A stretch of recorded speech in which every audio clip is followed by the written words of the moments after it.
the Chase Thomas Podcast, for people who have nothing but time to kill. The Jets ultimately did. And when you look at the trade package, would that have been something that would have made you happy? Of course. Yeah. Yeah, I mean, for that, it was like a third and a fifth, and then paying him. So that would have made sense for the Niners. Would that have moved the needle for them? I mean, I think so. You look at like here, let me just say this. The 49ers have made a lot of attempts to pair Nick Bosa up with someone that doesn't suck.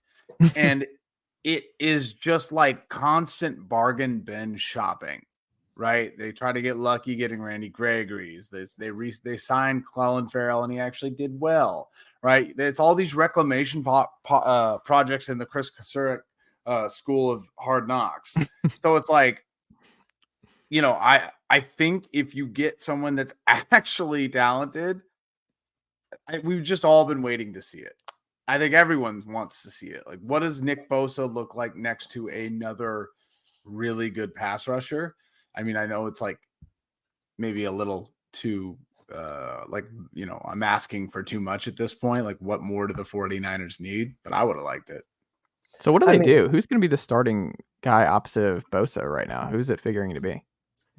The friends we made along the way. Leonard Floyd. It's going to be Leonard Floyd. Okay. Yeah, Leonard Floyd for sure. And he's not, by the way, I think he's better than most. Good.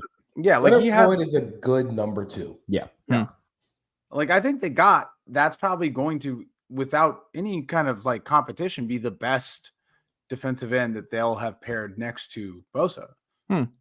I want to say he had 10 sacks last year in Buffalo. Yeah. Well, his also pressure rate was incredible. He'll definitely be the best since Ameniu. Yeah, absolutely. But I also think Ameniu was not the talent that Floyd was before he came in and played with Kasurek. So we'll see where it levels out. I think Reddick would have worked in San Francisco, but I also think Haason Reddick is not that great at defending the run. You bring him in for one reason and one reason only, and that's to rush the passer.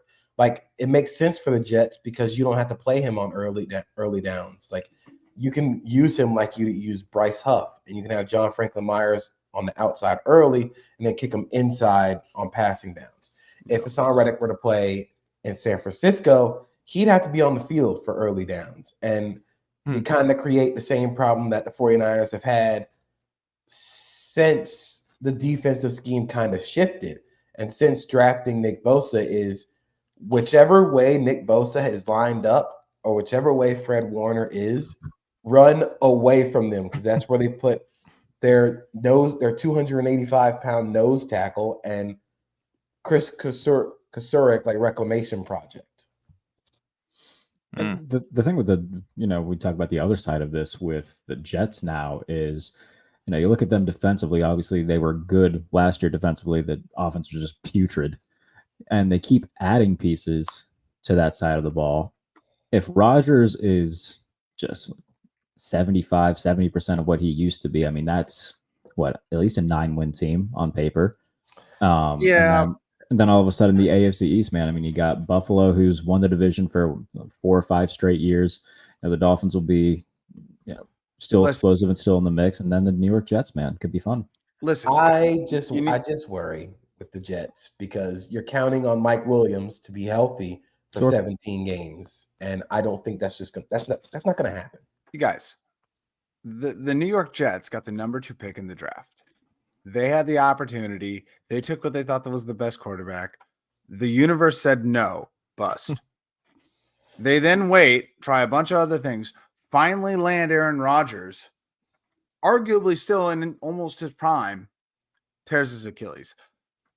The world is not going to allow the New York Jets to be good at football. There is no world where they're going to come out and really go swinging. Aaron Rodgers just got talked about as being the vice president for a presidential candidate that can't get 2% of the vote. And then got beat by Shanahan. We're not even done. Yeah. We're not even done yet with the weird stuff that's going to continue to happen with New York Jets. think about it. Training camp has to still happen, like the draft. Like, I think we're not done with all the weird storylines coming out of New York. And I wouldn't be too surprised if Aaron Rodgers is washed after tearing his Achilles. Yeah, I mean, it's certainly a possibility, like where this thing just doesn't work. But there's also a world where it does. And, the Jets are, a wild card team. And, hell, maybe win the division. I don't think that they will. I still think Buffalo is going to be that team that wins the division. But there's a world where, the Jets figure it out and put it together. I think it'd be incredibly funny if the Jets win the division. Because they have the defense. The defense is loaded. Oh, sure. And incredibly talented. In an era where it's so hard to maintain defensive consistency, they have had that for the last, 4 years? So now you add, if Aaron Rodgers can just be okay, if he's just fine, then they're probably going to make the wild card. But you don't trade for Aaron Rodgers to just be fine. You trade for him to win a Super Bowl. And can he do that at 40 years old? We'll see.